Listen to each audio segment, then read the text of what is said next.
Welcome into SBR NBA closing line for Saturday, June 8th. We got Ski Prophet, Ian Cameron, and Drew Martin breaking down last night's game. Look forward to the next game, Game 5, as Toronto looks to close it out. Also preview today's full slate. Throw out some best bets as well. We have been good 4-2 last weekend off a 2-1 Sunday. So let's go around the horn. Ski Prophet on Twitter at Ski Prophet. Welcome to the show. Good morning to you, buddy. Hey, good morning, Drew. And it's a little weird for me. I'm used to at least seeing your face and talking to you, but I guess I'll be more active in the chat today since I can't see you. Um, it was a crazy game last night. Warriors had control for the whole first half. They played an elite first quarter, great first half, and crumbled down. So you guys have been holding it together. I've been not so great during the finals. You guys have been having my back, so I appreciate that. Oh, that's all right, Ski man. I mean, last night's game was an interesting one. It wasn't how I saw it going either. But before this little run of last weekend, I will say this about Ski: he was holding at least me up from the best bets angle. So good to get him back last weekend. But Ian Cameron on Twitter at Bobano from north of the border, man. You can feel it. You're one game away from a championship here, Ian. Happy Saturday morning to you. Yeah, Drew, Ski, good to be with you guys, and certainly people are quite happy, and that's an understatement, and that's putting it mildly here in these parts after last night. Obviously, 3-1 series lead now for the Raptors. I honestly didn't think they would win the game last night, so I got to give them absolutely all the credit in the world. And as soon as I saw that game be 46-42 at halftime for Golden State, I said Toronto can win this basketball game at that point because I thought they shot the ball just horribly in the first half. I mean, what were they, 2 for 16 or something for at one point from 3? I mean, it was just absolute, or 2 for 16 overall shooting.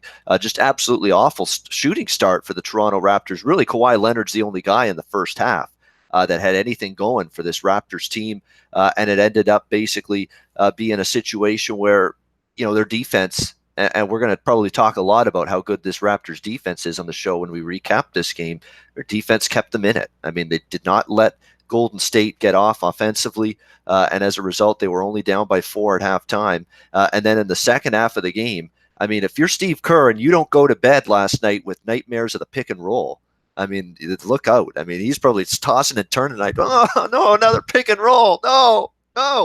I mean, Serge Ibaka and Kyle Lowry with the pick and roll consistently just shredding that Golden State team defensively in the interior last night. It's like they had no answer. They had no adjustment for it whatsoever. Ibaka just had a huge second half, just dominated the low post, and Golden State really didn't have any sort of answer for it at all. Of course, Kawhi had another good second half. Kyle Lowry's point guard play. And they mentioned this every post-game show you watch, whether it was ESPN, NBA TV has a phenomenal post-game show last night with Shaq and Kenny Smith and Chris Webber, and that those guys, they talked about it as well, that Kyle Lowry made every good play last night. When he had the ball, he made the right decision, it seems, every time he had the ball in his hands.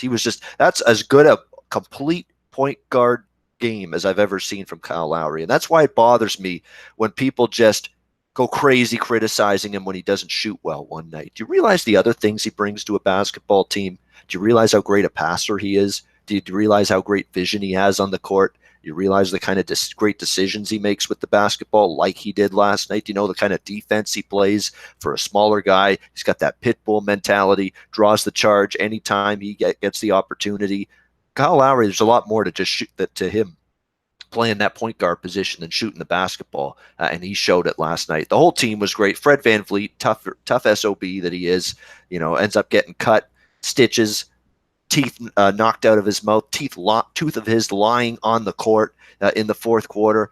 He wanted to come back and play. They didn't let him, but he wanted to come back and play, and he was on the bench when that game ended. He came back, and just an incredible team game from the Toronto Raptors. Now they're one win away from the first Toronto championship since 1993. Absolutely, man. VanVleet will be a big story coming up in the game in Toronto. We got Laffy in the chat box. Good morning to you. Peter Russell, great rising bettors. Appreciate it, Peter. On point wagers like in the Boston Red Sox team total over 4.5. A bunch of guys in the chat box. Everyone, good morning to you. Thanks for joining us. Please smash the like button on your way in. It does help us out. Can't wait to hear today's best bets. Some good-looking matchups on today's card from Peter Russell. Doug, listening from a hospital room. Good morning to a top show. Thanks, Doug.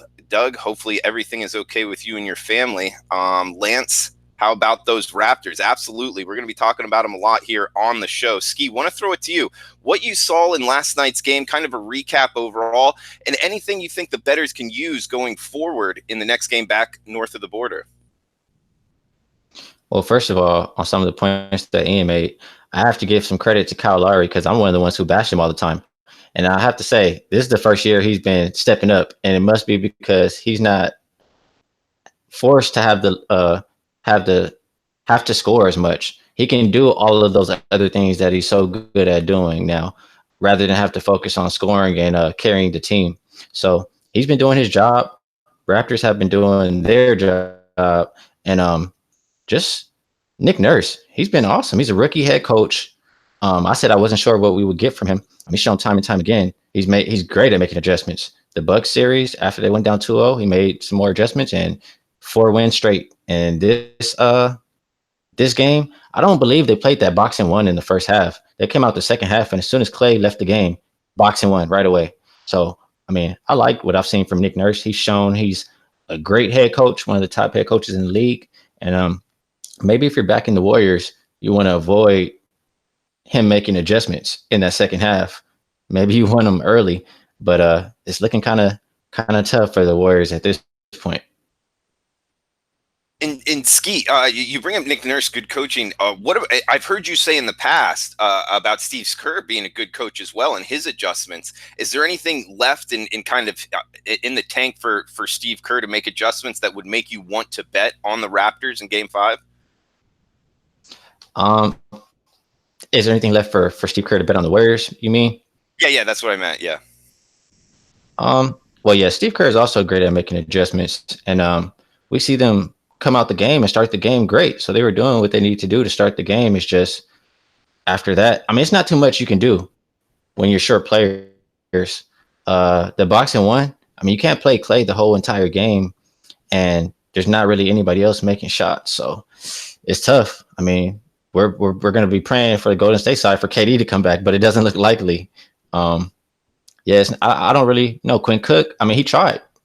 He put Quinn Cook in earlier into the game, but Quinn Cook couldn't make a shot at all. I mean, he's had other games where he hits big shots, but when they needed him to, when they're playing that zone, Quinn Cook couldn't hit a shot. And I don't think I saw Jerebko enough. Maybe he could play him. Maybe he could hit that outside corner shot. McKinney, he wasn't shooting the ball very well. Usually he's a little bit better from the corner three. It's not really, I mean, the shots just weren't going down. You only have a certain amount of players. So I still respect Steve Kerr. I saw what he was trying to do. We'll see how they come out next game. Okay, good stuff, Skee. And Ian, let's get you in here, man. What are you thinking about the recap from last night's game and stuff that you've learned that you can use betting in Game 5?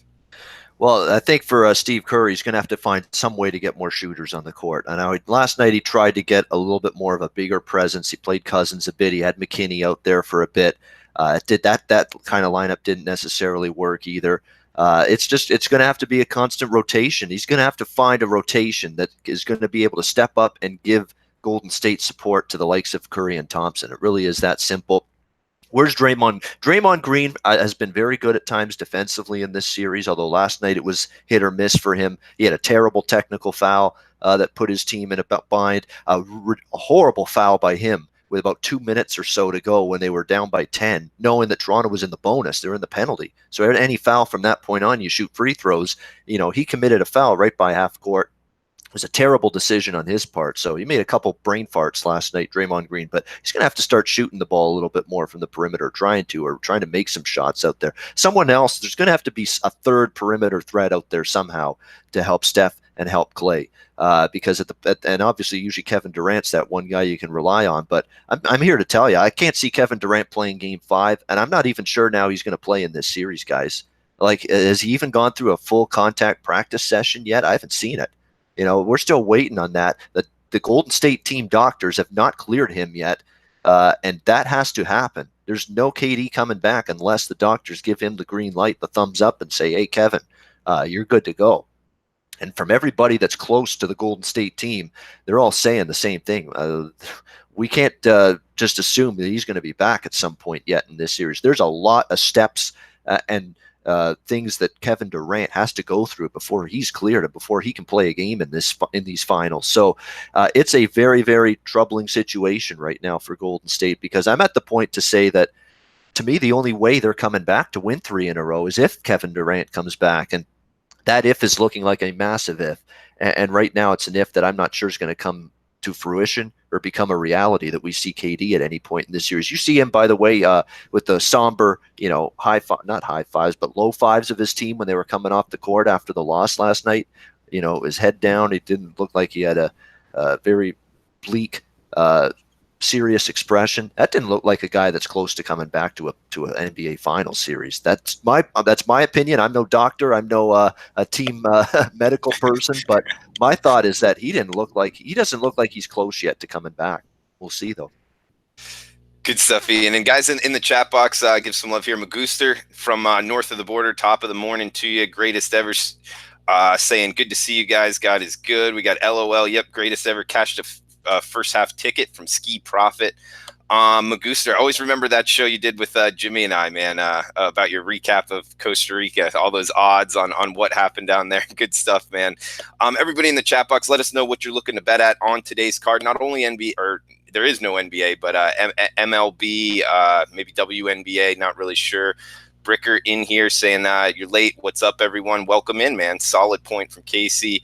Foot on neck in the gas pedal from Mikey D. That's the Raptors looking to do it. But Skee, Ian brings up the fact of Durant, looking somber, possibly not coming back. He's not a doctor, but that was his medical opinion there. What are you thinking? Does Durant come back? What are you hearing? And I guess overall thoughts on are the Warriors dead here, or do they have a shot going north of the border? I can see you now, by the way, Drew. So that's great. And as far as the KD thing,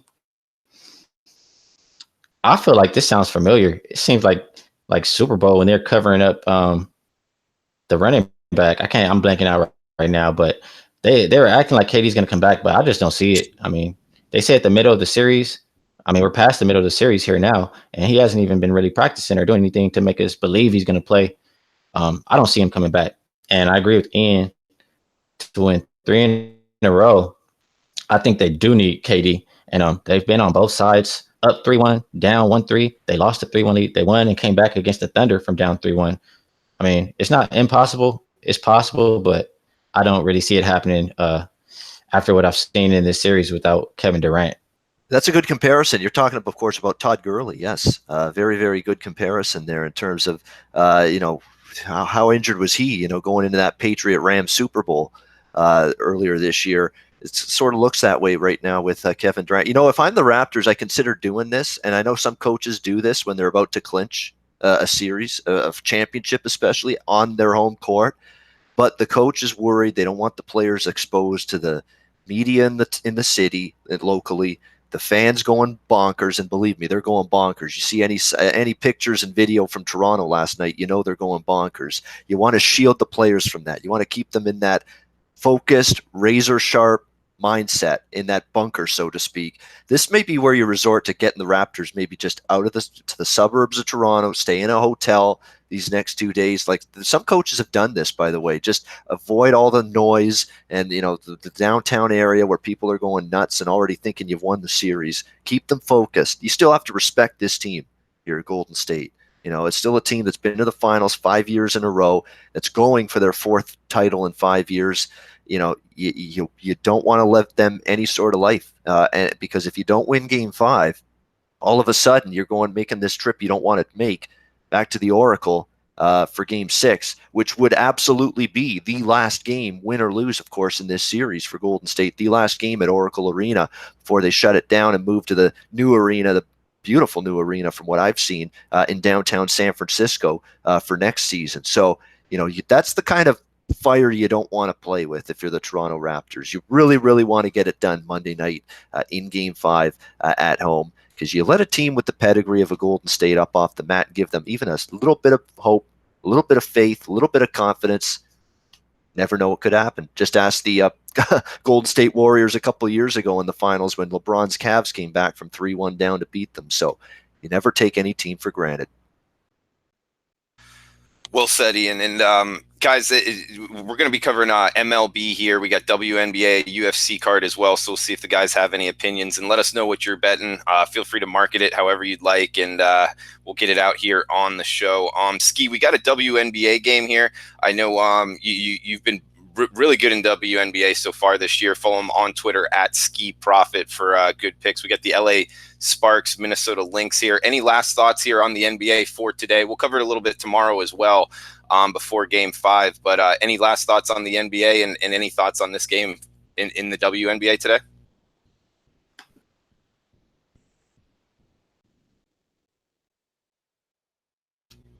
I think you're on mute, Skee. Oh, yeah. He is. Sorry about that. Sorry about that. Okay. It happens all the time. That's okay. If you have, I would say, if you guys have any kind of faith in Golden State, I mean, they're going to win this game. I think they're going to win the next game at home, and we'll have a Game 7.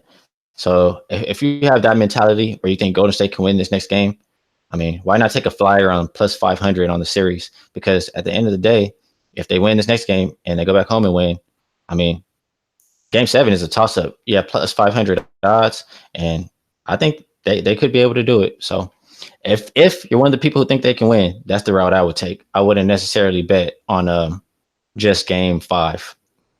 And in this WNBA game here, Sparks versus the Lynx, and I got on this early. Man, I wanted to wait until the show, but it opened at -1.5, and I was waiting. And I said, I can't wait anymore. This line is going to skyrocket. I got in at -3 on Minnesota, and now I'd have to take a look again. I think I see 4.5s. Looking at this game, offensive rating, defensive rating, rebound percentage, Minnesota wins every single one. They're number 1, as a matter of fact, defense, and number 1 in rebounding. And the Sparks, they don't have Maria Vadiva. They're really small. They don't have Candace Parker. And fouls for Minnesota, I think she'll have her way. I think they'll get a lot of offensive rebounds. Sparks, they're 1-7 straight up last 8 road games. They're 1-3-1 against the spread their last 5. They're 0-3-1 against the spread their last 4 road games. On the other side, Minnesota is 3-0-1 last 4 home games, 3-1-1 against the spread their last 5. I'm on the Lynx at -3. At the -4.5, I would say I think they win by more than 6 in this game, but I'll also say I've been tracking first quarter, first half stats. Sparks have been a team that start off very slow. They're 0-4 against the spread first quarter, 0-4 against the spread first half, and then they kind of creep back for the game. They're 2-2 against the spread on the whole game. The Lynx, I would look at them on the first half. Maybe if you have that 4.5 number, maybe you can get them 2.5 on the first half. I think they should still cover that. And as far as the total, like I said, 2 of the better defensive teams. You can't really go wrong betting unders in Sparks games. It's the best defense right now in the WNBA. In the Lynx, it's went under for the last 5 times they played. Under for the last 6 games for the Sparks. Under 5 of the last 6 games for the Lynx. Under 19 of the last 26 games for the Lynx. And check out this record for the Sparks. Under 49-24 last 73 games. This year, it's been 3-1 to the under for Sparks, 4-1 to the under for the Lynx. The only thing holding me up is the low number. I wanted it to be a little bit above 150. It's at 148 at most places. I can only look under. I mean, I wouldn't really look for much offense. So if I'm betting the total, it would be under. I'm on the Lynx at -3, and I probably would recommend the first half as well. All right, that's for WNBA Skee Profit on Twitter at Skee Profit. We got Ian Cameron on Twitter at Bobano. Ian, do you like anything in the UFC tonight? The UFC is an interesting card, very fascinating card. Of course, pay-per-view event. Got some good matches at the top of the card. I do like Marlon Moraes. He's laying about -135, -140 currently in terms of the main event. So that's one I've looked at. The rest of the card, it's actually been, for me, a card that is not a great one for me from a betting standpoint, but I do like Moraes to get the victory over Henry Cejudo in the main event. Donald Cerrone kind of intrigues me at plus 145. This guy has refound the fountain of youth for the most part. But Tony Ferguson, is a different kind of beast, I think, for Donald Cerrone. But don't underestimate Cerrone. So many times people have written him off in the past, saying that's it for him. He's got nowhere to go but down. Then he brings you these incredible performances and big victories just when you think he's done. So, you can't underestimate the will, the guts, the heart of a cowboy Donald Cerrone. But I think he might be up against it a little bit there against Tony Ferguson. It's a really good trio at the top of the card. I mean, you got 3 main event caliber fights. You got Cerrone and Ferguson. You've got Jessica Ai and Valentina Shevchenko for the women's belt. And then, of course, you've got your Henry Cejudo, Marlon Moraes fight at the main event. So for me, and that actually line's climbed up now. I got minus 135 on Moraes. It's minus 155 now. It has gone up a little bit, 20 cents. So that disappoints me. I would maybe take it easy now, maybe bet smaller if you haven't bet the price yet. But I do think Moraes in the main event is the way to go. All right, for the UFC today, that's Ian Cameron on Twitter at Bobano. We got some guys commenting here on the KD situation, saying it's a pretty weird situation from Casey. I can't wait for the pregame the pregame 5 announcement. We'll see. It's possible. Ralph Portuando in here, attaboy Doug, getting better there in the hospital for Doug. Lance Lacroix in here saying Cincinnati, Philly full game under. That's what he's looking at in the MLB card. Casey saying seems like he's really hurt and it's about over. Why would anyone risk his future when it seems like he's really banged up? I mean, it's the last game. I don't know how much. I guess, yeah, you're right. He would be risking his future, but it's not like he doesn't have a lot of time to recover. I mean, Skee, what do you think about that with the KD situation? Is he really risking his future if he plays and has a setback just because there's so much of a long timetable till next season? Yes. My answer is yes, because it's a contract year for Durant. It's not like he's already has his contract for next year. He doesn't know if he's going to play for the Warriors or not. I mean, him coming back and getting hurt more is going to cost him a lot of money if that was to happen, if he was to get hurt. So I understand why he would not. Okay. Yeah, that makes sense. Big money. Wish I had those problems, man, those decisions to make, difference in, I mean, Ian, do you have any opinion on this? If you were KD, would you kind of hold back here? Yeah, Kevin Durant's in a very interesting scenario because he's looking at it where if I come back and we come back and win, I'm going to look great. If I don't come back and we lose, I'm probably still going to look pretty great because then it's going to show that, hey, Golden State really needed me to win this championship. But at the same time, he has to weigh his physical health in terms of this is a huge offseason, obviously, for Kevin Durant. He's gonna cash in large wherever he goes. That free agent, big contract on the way. You don't want to jeopardize anything in terms of your future performance and health, even if it means coming back in the NBA Finals. You got to make 100% sure, essentially, is what I'm trying to say, that you're healthy enough, you're good enough to go. And obviously the doctors still have to give you that clearance to play. So that's the thing Kevin Durant has to weigh. He has to remember, as much as he may want to come back and try to play here in these finals, he's got big free agency offseason coming up and a big contract on the way. Don't want to screw up your future health for this new team that you're going to end up going to. So tough decisions, but you got to keep your future in mind.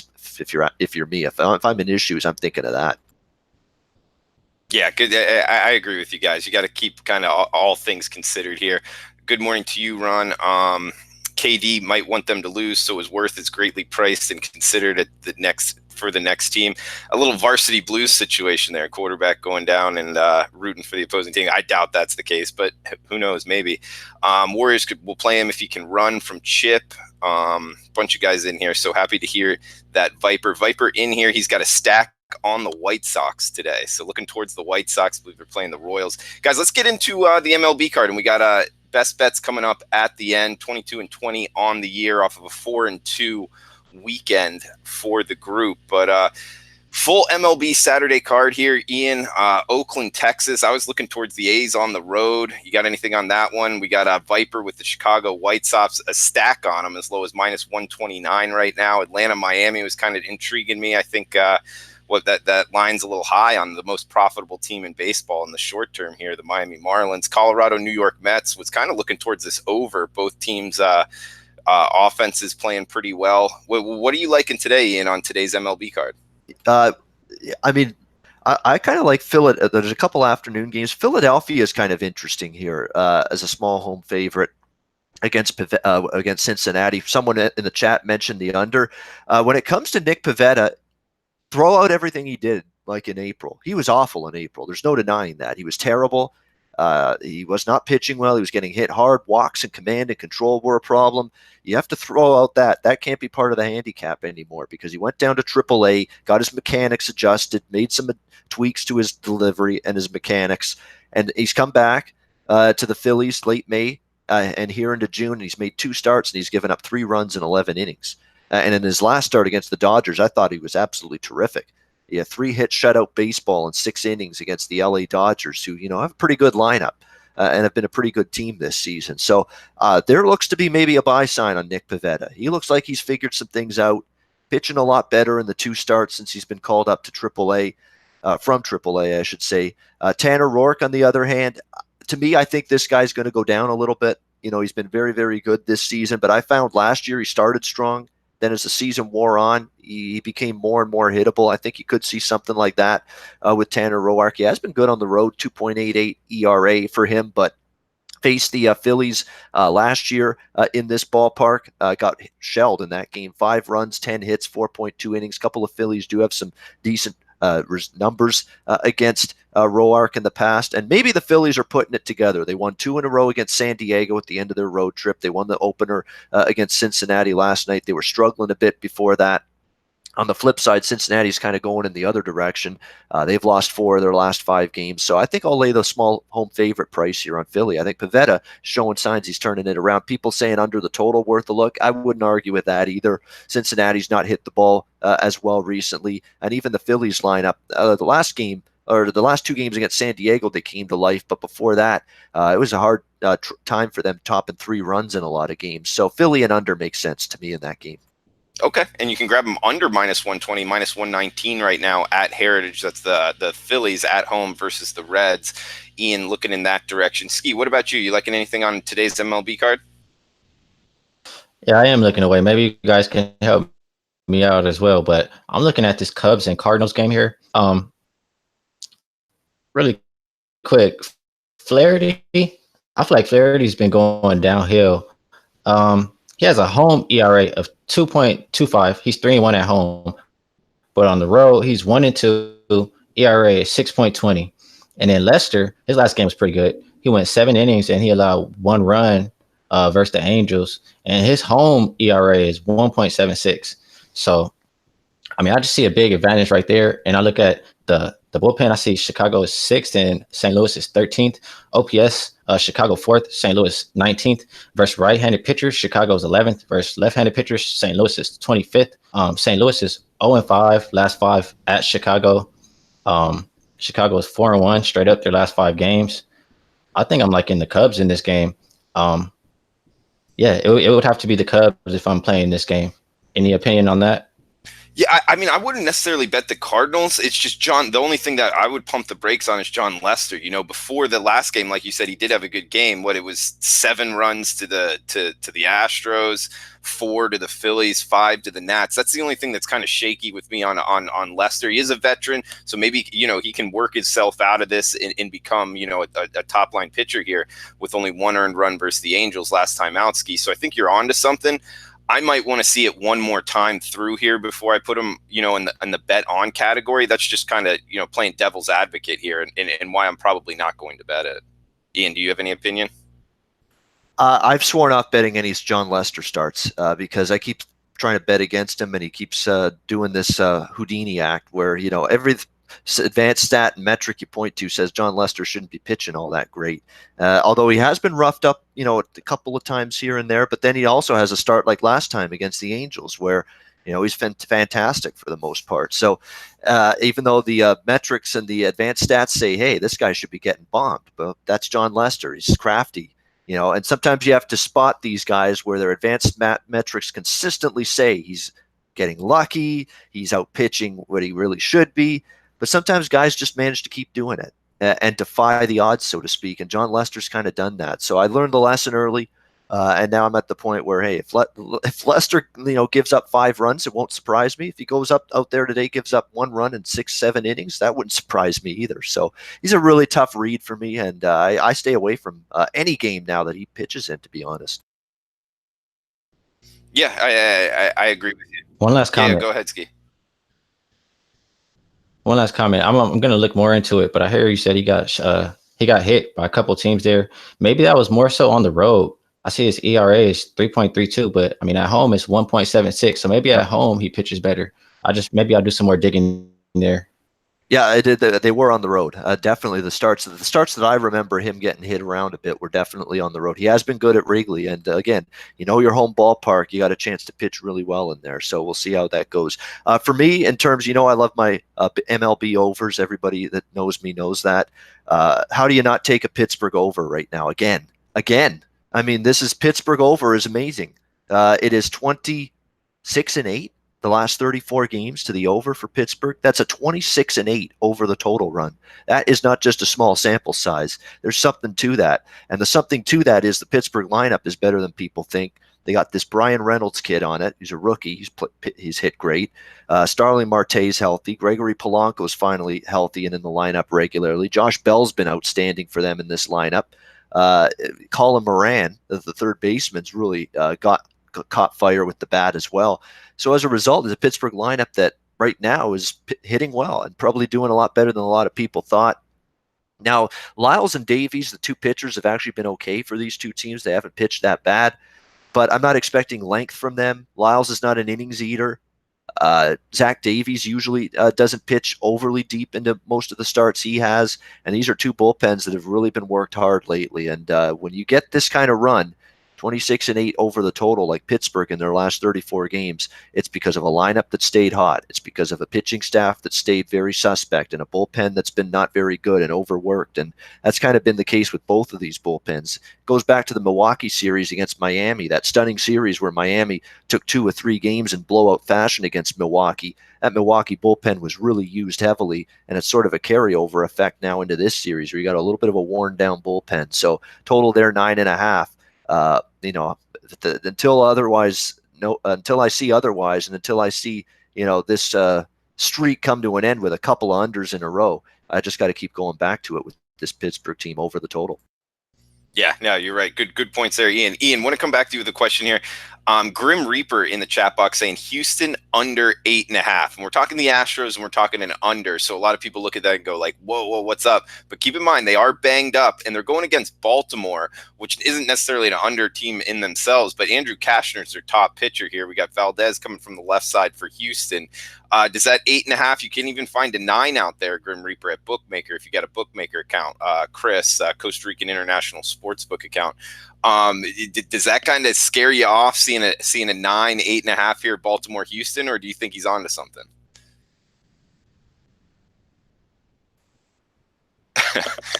Ian, you there? Oh, sorry. Yeah, I was just looking at it. Baltimore, Houston's very interesting here. Valdez and Kashner. Last night's game was an odd one. It had that weird start where you got a lot of runs and then it sort of calmed down after that. I'll tell you what, Baltimore's a weird team offensively. Like they have these games where they just all of a sudden break out with a ton of runs, and then there's games where they can't hit. They could barely get 1 or 2 runs off a mediocre pitcher. So it's a feast or famine lineup. Houston still got a ton of their key bats out. I mean, it's unbelievable. They've actually kept playing as well as they have the Astros with, Springer out for a period of time, Altuve out for a period of time, Correa out for a period of time. And they've still managed to keep their heads above water. I think their lineup's dented a little bit. Obviously, it has to be with 3 guys like that caliber out. But, it's tricky because Houston, to me, his lineup's a little bit, downgraded a bit. I don't know if Baltimore's going to hit Valdez. I mean, against lefties, they've been a little bit spotty. They've been a little bit erratic. So in terms of this particular total, 8.5 is pretty low considering how bad Baltimore's bullpen can be. But I don't know. It's just, to me, I passed on it. But I think at 8.5, I'd lean over the total. Like if you told me if I had to make a bet, I'd go over at 8.5, 9, not so much.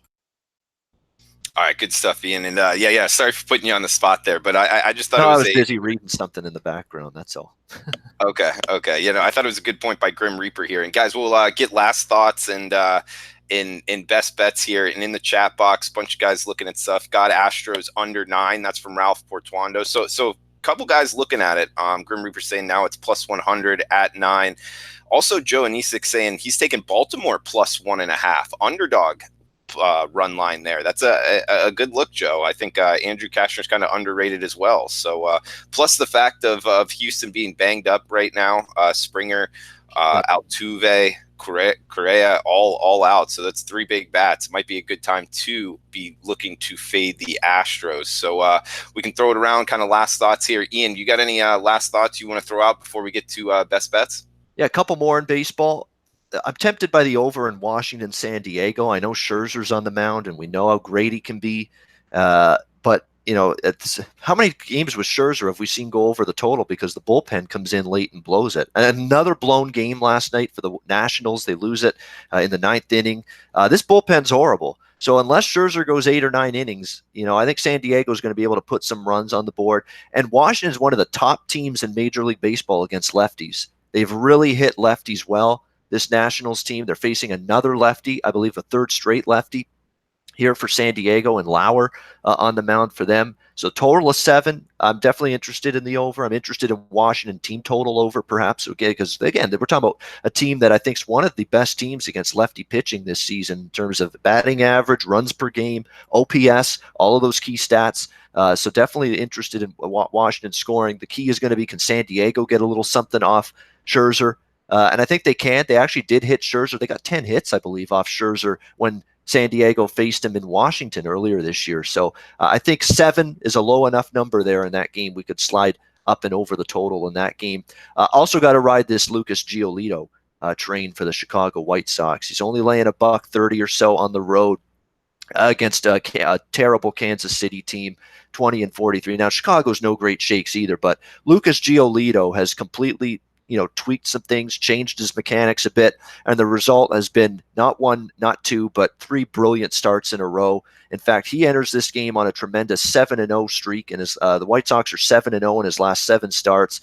You look back and over those 7 starts, he hasn't given up more than 3 runs in any of those starts, and in total, he's given up 8 runs over his last 7 starts. So think about that. 8 runs over his last 7 starts for Lucas Giolito. That's outstanding pitching. He's clearly found something. No walks, 9 strikeouts. So he's reined in the control. He's getting a ton of swings and misses. He has completely turned things around. And this was a guy that the White Sox have been sort of waiting on for a period of time. Brad Keller, on the other hand, he's been more bad than good in recent starts, other than the one start against St. Louis where he gave up 2 runs in 7 innings. Other than that, he's given up 5 runs, 6 runs, 4 runs, 4 runs, 3 runs. Kansas City's not been winning with Brad Keller on the mound. They're just 1-7 in his last 8 starts. So I think laying the road chalk here with Chicago is definitely something I'm very interested in. Giolito's a bet-on pitcher all the way right now. And we got Grim Reaper saying under is 6-0 in Giolito's last 6 starts overall. Doug saying Astros fan here, top 3 out for a bit more. I'm laying off their games until everyone's back. Skee, any last thoughts before we move on to best bets, bud? The only thing that I thought of was I heard Ian talking about Pirates and overs, and Zach Davies I think is starting today. And I just know he's really good towards the under. That's all I thought of. It just would make me double think about that one because I think he's 10-2 to the unders last 12 starts when Davies starts. Yeah, and here's another fly in the ointment. This was the same pitching matchup we saw, I believe, in Pittsburgh last weekend. It was Lyles versus Davies. It was the same 2 pitchers going head-to-head, and that game stayed under the total. So it is something to consider for sure. I mean, that's why Pittsburgh over. I'm going to probably have a small play on it, but yeah, there's enough that concerns me. They've been serviceable, Lyles and Davies, and the key is going to be, can they get length out of these 2 guys and spare these bullpens, because these bullpens are in need of getting some of these relievers fresh, because some of these relievers they've had to work a lot in recent games. But that's the one fly in the ointment with Pittsburgh over today. Lyles and Davies met up last weekend, matched up, and it stayed under. All right, boys. Good show so far. Well, we'll be on tomorrow, everyone, 11 a.m. Eastern time. Come join us. We'll be breaking down the Sunday card, big baseball card, plus a look ahead to Game 5 in the NBA. Any bets on that as well? Chip saying Cowboy and Henry tonight. Under is 5-1 in Keller's last 6 starts overall from Grim Reaper. Shout out to James out here saying Warriors done. We will be capping the game tomorrow's show, 11 a.m. Eastern. Guys, let's go around the horn with best bets. Let's go to Ian Cameron, who on the last show on Sunday had the under 213.5 in game 2 for a cash. We're 22-20 overall this season, year to date. So let's keep it up, guys. Ian Cameron on Twitter at Bobano. What do you got for best bets for today's show, buddy? It's funny you bring that up. I think I finally found a sport where I can actually win an under bet. And because everybody knows for years that I've had terrible lack of success with unders across the board in all sports. Seems like if I bet an under, it's a surefire loser. Well, I've actually bet the under twice in the NBA Finals here, and last night and in game number 2, and both games won. So maybe I'm finally finding a sport that's going to give me some under wins, the NBA. So thankfully that's been the case. But yeah, we had the under last weekend on this show. We're going to go to baseball today for a best bet. I'm going to recommend Chicago White Sox. You know, it's a good price. Best price out there right now is minus 129 at 5 dimes on the White Sox as road chalk. Giolito's been outstanding. 7-0 in his last 7 starts of the White Sox. Kansas City's 1-7 in Keller's last 8 starts. Giolito's in better form. I know KC won the first game of this series last night. Chicago's still better than KC. Good bounce back spot with a pitcher that's in scintillating form right now, Lucas Giolito. So let's take the Chicago White Sox minus 129 for best bet. All right, Ian, just one follow-up question. CFL starts next Thursday, right? So we can talk about it quickly on tomorrow's show? Thursday, June 13th. We'll do a brief season primer on tomorrow's show for sure. CFL season primer on tomorrow's show. Right. We'll definitely I got to run, guys, because I got to leave in a few minutes. So I'll let you guys finish off the show. Thanks to everyone for tuning in. We'll see you tomorrow. All right, that's Ian Cameron at Bobano on Twitter. We got Ski Profit at Ski Profit on Twitter. One of the best follows out there, guys. If you're not following him, I definitely recommend it. He's throwing out WNBA winners all over the place. Really winners in every sport, Ski. It's amazing what you've been able to do, man. What do you got for best bets, buddy?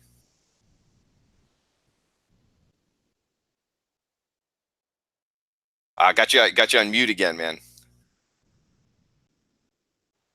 Man, I'll get it together one day. Thank you for the kind words, Drew.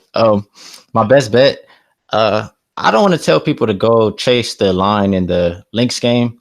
So, you know, I'm gonna rock with the MLB. I'm gonna have faith in this play here. I saw some people in the chat agreeing with me, saying Leicester is better at home, and I'll just say these stats one more time. Flaherty, home road splits are crazy. 3-1 at home, 2.25 ERA, 1-2 on the road, 6.20 ERA. Leicester, 1.76 ERA at home.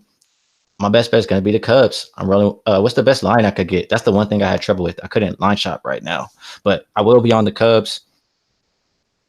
Okay. Let me find it here. SBR odds, sides, and totals.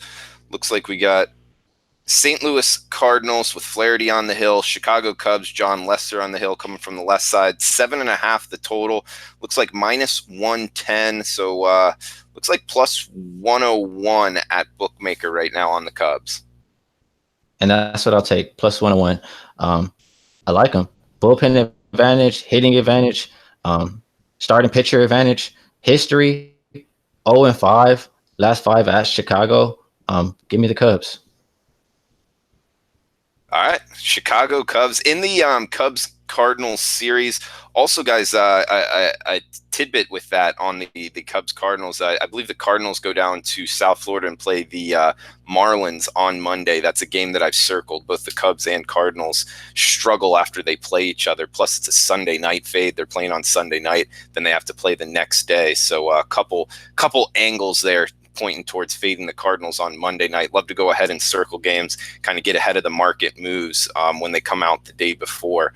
But also, Ian Cameron talked about the Washington-San Diego game, Scherzer on the hill versus Lauer. I was looking towards Scherzer. I think it's getting a little bit pricey here, especially Ian touched on it the Nationals bullpen is arguably the worst bullpen in the major leagues. In the Padres bullpen, I'm not going to say it's the best in the majors, but depending on what numbers you go with, their strikeout to walk ratio from the pen is the best in baseball, which is a key stat in the bullpen stats that I use. So, you can make an argument it's the worst bullpen versus one of the best bullpens, and laying minus 165 on that. Even though if Scherzer goes, 8 innings, I think that the Nationals will win, but still you're having to lay minus 160. So for my best bet, I'm going Colorado, New York Mets. Over the last 2 weeks, both of these lineups are heating up. And in terms of team OPS, 2 top 10 lineups. We got Gray versus Matz. I still don't think either of these two pitchers are overpowering the opposing lineups. A total of 8 flat right now. I like the over. I think that both of these two teams are going to be able to put up crooked numbers. So they're in New York. Colorado versus the New York Mets. I'm on the over of 8. So we got Ski Profit on Cubs plus 101, Ian Cameron, Chicago White Sox minus 129, and I am on the Rocks versus the Mets 9-11 over 8. So best of luck out there, guys. If you're following, we're 22-20 year to date. So hopefully we can go up and over that. Ski, any closing words here before we shut this down? I'll just answer a question from Bookie Lover Q. Ski, Minnesota, Q1. If you're betting, I talked about it a little bit earlier, but it will be a fade of the Sparks. Sparks are 0-4 against the spread first quarters and 0-4 against the spread first half. So I would like Minnesota probably more so first half than first quarter, but yeah, fade the Sparks early. I would agree. Fade Sparks early in the WNBA. All right, man. Good show, Ski. From LA, I know it's early for you, man. You got any plans for today? I'm gonna head to work. I do this, but I work as well, and I get to go hear my coworker's mouth. He's been telling me since day one, Raptors in 5, Ski. Raptors in 5. So I get to go talk to him today. That's what I'll be doing. Oh, also, man. if you're in the area, me, DJ Big Boss, a couple other guys from Low Back Chat, we're gonna go meet up at Los Alamitos Racetrack, probably between 2 to 4. So if you're around, come hang out. Cool, man. You're gonna be betting some horses? Yep. I had a winner last time out there. I think I got War of Will. So we'll try to get another winner this time. Man, good stuff. That sounds fun. That sounds fun. Tell DJ Big Boss I said what's up. Hey, man, I saw his Chipotle. He was on a low bag right before me. He works at Chipotle. That's awesome, man. I didn't know he worked there. Dude, DJ Big Boss is hilarious. That's the funniest guy. You gotta hang out with Big Boss when we come to Miami. Oh, absolutely. I can't wait, man. That's going to be fun, man. The Miami trip is going to be good, so I can't wait to hang out with all you guys. And everybody in the chat box, hopefully you guys can make it. Peter in here saying, good luck, betters. Ron, what's up, man? Raymond Scott, bunch of DG-gens. All right. Yeah, to some degree, man. Nats against lefties are great. Yeah, that's from Guan White. So yeah, good stuff, man. Good show, Ski. As always, love working with you. Follow him on Twitter at Ski Profit, myself at Drew Martin Bets. Guys, best of luck with your bets today. We'll be back tomorrow, 11 a.m. Eastern time. So talk to you then.